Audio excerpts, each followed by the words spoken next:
Declaratio unanimum tredecim civitatis Americae unitas.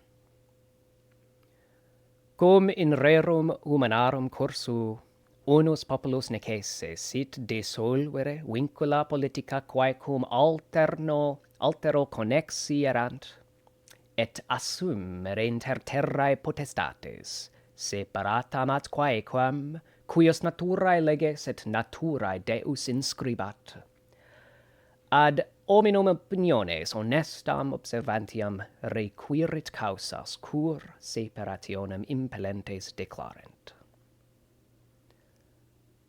Has veritates tenemus per se notas, ut omnes aequales homines creatos, a creatores suo certis iuribus inviolabilibus esse praeditos. Et inter earum essent vita, libertas, studiasque beatudinis. Ad haec iura obtinenda inter homines instituta sunt gubernationes, justa suas potestates ducentes ex concensu gubernatorum, ut quando cumque forma regimis os fines destruit, populi ius sit illud advertere vel abolere, et novum reginem institutur in talibus principiis fundatus, et in tali forma vires suas ordinatus, ut illis maxime salutem et beatudinem suam efficere verissimile videatur. Prudentia, quidem dictabit gubernationes Dio constitutas, non esse mutandas in causas leves et caducas. Ac proind omni experientia docuit, ut homines magis ad patiendum, mala vero patienda, quam abolendo formas ad quas se corrigi solent. Cum autem longa abusus et usurpationem series, idem rem semper insequentes. Consilium eu vincat eos sub absolutam dominationem reducere, ipsoros officium tale gubernationem abicere, ac novas custodes pro futura securitate providere. Talis patientia fuit arum coloniarum, et talis nunc necessitas quae cogatut priora gubernationis systemata muteant. Historia praesentis regis magnae Britannicae est historia de iteratis injuris et usurpationibus, omnibus indirecto constituto absolutae tyrannitis super has civitatis. Ad hoc probandum res in mundo aperto expibiantur. De negavit assensum legibus, quibus saluberrimi ac publico bono necessari. Prohibuit praefectis suis leges ferre immediati et instantis momenti, nisi in operationes sua suspensus, donec eius assensus obtineatur, et sic suspensa ad eas omnino neglexit. Recusavit alias leges ferre pro accommodatio magnarum populorum, nisi ius repraesentationis in legis cederent, ius illis inaestimabile et solis tyrannis formidabile. Convocavit corpora legum inusitata, incommoda, et a tabulariis publicis remota consignatio, ut eorum defaticarent ad obsequia. Identidem domos repraesentativos dissoluit ne in custriones, in populi jura viliriter fortiterque resistens, etiam Dio post dissolutionem immo vero noluit alias ad eligendatum quare legem potestates, in auxastae annihilationis, latissimeque exercitis ad populum redirunt, tamen res publica interim incursionis ac dissonis intus omnibus periculis obnoxia manebat. Conatus est arum civitatum multitudinem prohiberet, ab eam rem legibus naturalisiationi externi impedire, nolentes alias leges migrationes suas hoc ad hortari et novarum appropriationis terrarum conditionis erigere. Administrationem justitiae obstruxit, recusando legibus assentire ad judicarias potestates constituendas. Omnino fecit judice sponte sua pro deniro officiorum, et quantum salarii suorum. Multitudinem novoro officiorum erexit, et ad hoc turbas legatorum misit, ut nobis lacesserent, substantiamque nostras ederent. Retinuit inter nos in pacem stans exerciti sine concessu legum nostrorum. Affectus est militiam independentem et superiorum civilem potestatem redere. Ille cum allis nos jurisdictione nostrae a constituta alienae subicere, legibus nostris ignoratus, et assentire suos actis legislationes praetensae. Pro habitatione multoro armatorum apud nos, et ad eos tuendos ficto judicio appoena quibus vis homicidiis quas in arum civitatem committent.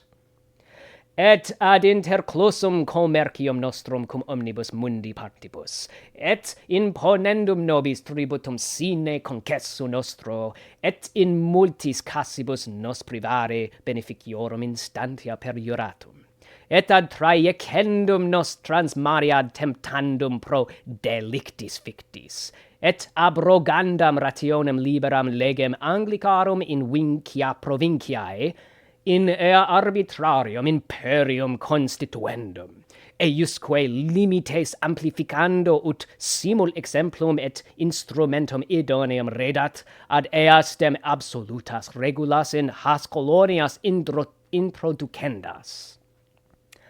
Ad tollendam cartas nostras, leges pretiosissimas nostras obolurendam, et formas regiminium nostrorum fundamentaliter mutandum. Suspendentes legiferos nostros et declarantes se investitare cum potestate ad leges pro nobis in omnibus quibus cumque cassibus. Hic se abdicavit imperio, nos ex sua protectione et contra nos bello gerendo declarando, Maria nostra vastavit, littoras nostras diripuit, oppida nostra excusit, extermane vitque populorum vitas. Hoc tempore transportat magnas ex terrarum merceratiorum exercitus, ut opera mortis desolationis et tyrannidis compleant. Incohata crudelitatis et perfidae circumstantis vix par in immanissimis seculis, atque pro caput humanae gentis prorsus indignum. Quae git captivos nostros cives in alto mare ad arma ferre contra patriam, aut amicorum et fratrum carnifices fieri, aut se manibus cadere. Excitavit inter nos domesticas seditiones, ac incolas finitium nostrorum imites indicos barbaros, quorum nota bellica dominatio est, omnis aetatum, sexus conditionem ignobilis est in territus. In omni gradu arum oppressionem quam humilimile postulavimus, sed repetitae petitiones nostrae non nisi repetita injuria respondent. Quis princeps, cuius ingenium omni actu sic notator quo tyrannum definiat, inhabilis est esse rectorum libere populi. Nec defuimus curae pro fratibus nostris Britannicis, ipsos Britannos admonuimus, ex tempore usquad tempus de attentationem suarum legem ut jurisdictio inexplicabilis in nobis extendantur. Illos commemoravimus quas circumstantias emigrationis et compositionis nostris inc. appellati sumus ad patriam justitiam et magnanitatem, eosque adjuravimus communi cognotationem ussu ut istas usurpationes incusarent, quae necessitudines et correspondentias nostras inevitabiliter interrumperent. Illos quoque etiam absurduerunt ipsae vocae justitiae et consanguinitatis. Proinde necesse est nobis quam separationem nostram denuntiat, ac tenemos eos ut reliquos homines hostes in bello atque in pace amicos. Nos igitur legati foederatatum Americae in congresso generali supremum indicum mundi rogantes pro rectitudine intentiorum nostrarum facimus nomine et auctoritate boni populi arum coloniarum solemniter divulgent et declarant has colonias civitates foederatas esse, ac iure libertas ac independentes esse deberent. Esse ab omni fidelitate regni Britannici omnemque nexum politiciam inter eos et rem publicam magnae Britannicae esse ac penitus dissolvi debere. Et ut civitates liberae et independentes plenam potestatem habeant bellum dilectum, pacem concludere, confederationes contrahere, commercium constituere, et omnia alia acta et quae civitatem independentium de jure facere possunt. Et ad huius declarationis subsidium firma divinae providentiae praesitio freti, vitam nostram, fortunam, et honorum sacrum mutuo inter se obligamus.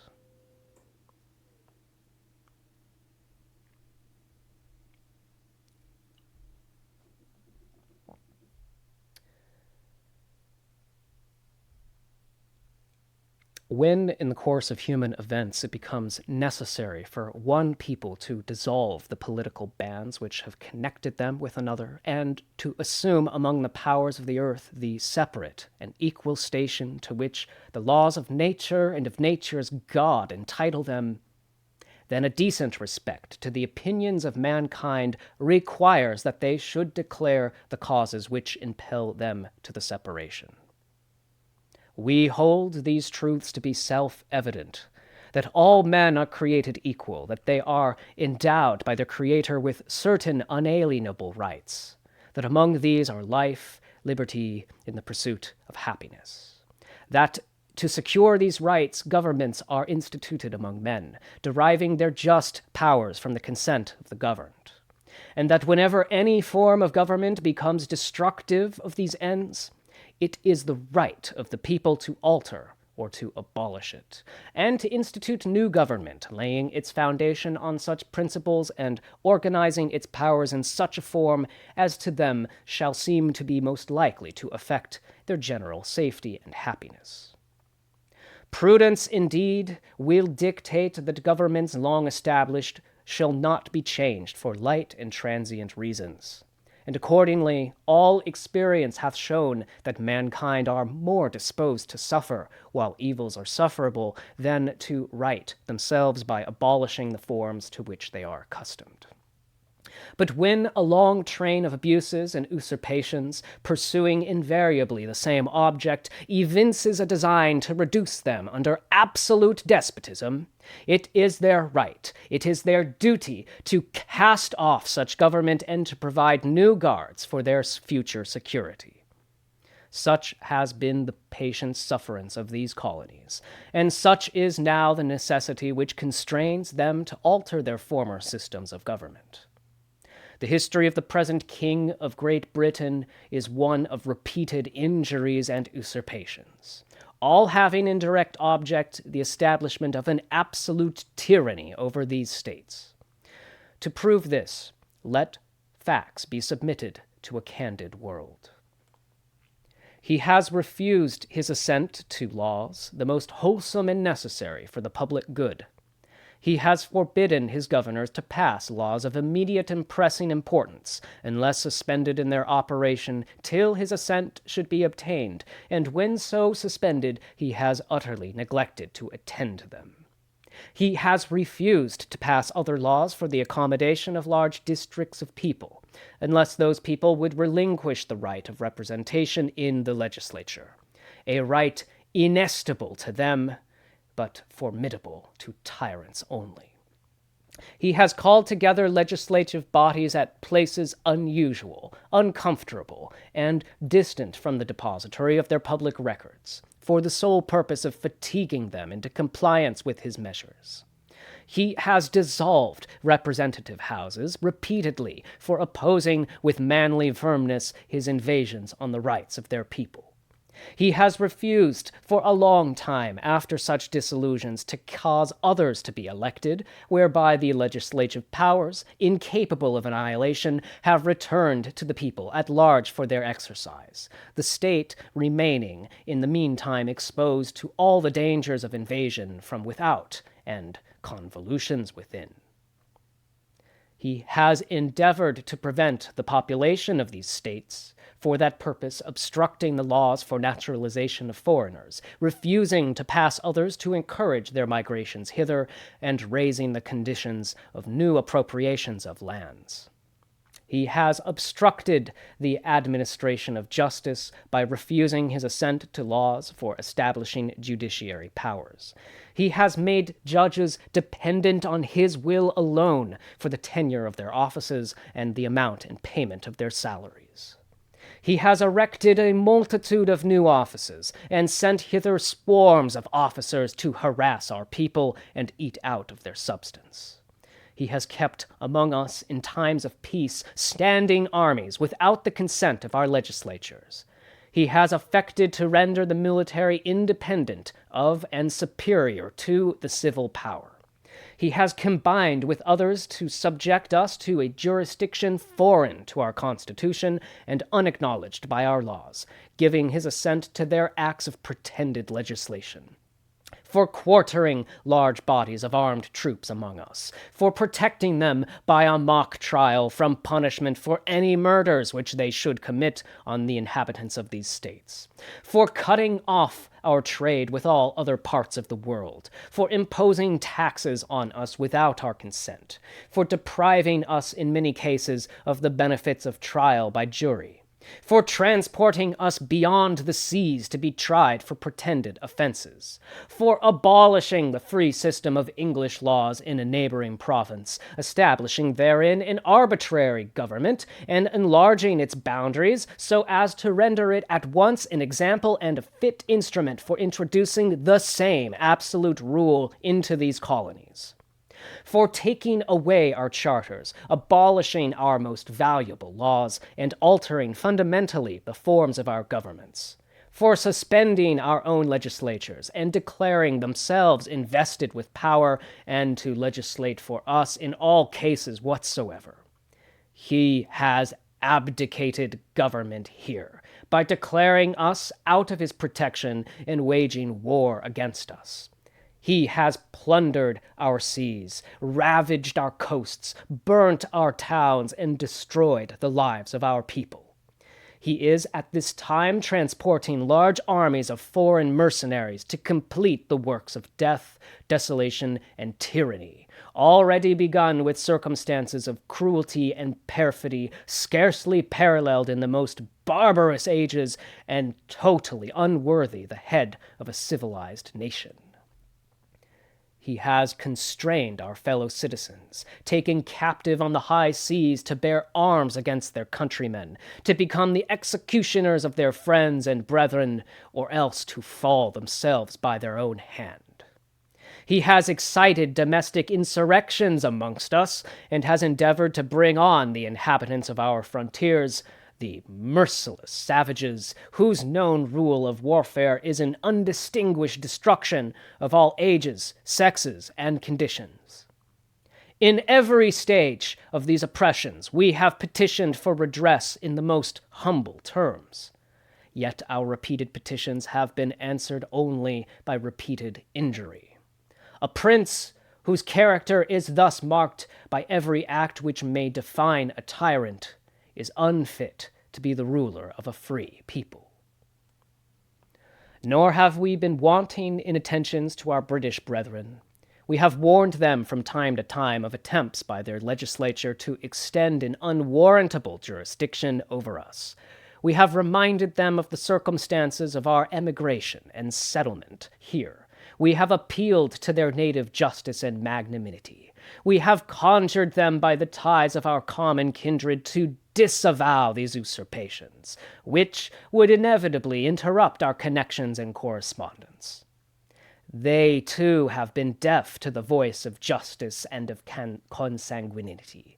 We must, therefore, acquiesce in the necessity which denounces our separation, and hold them, as we hold the rest of mankind, enemies in war, in peace, friends.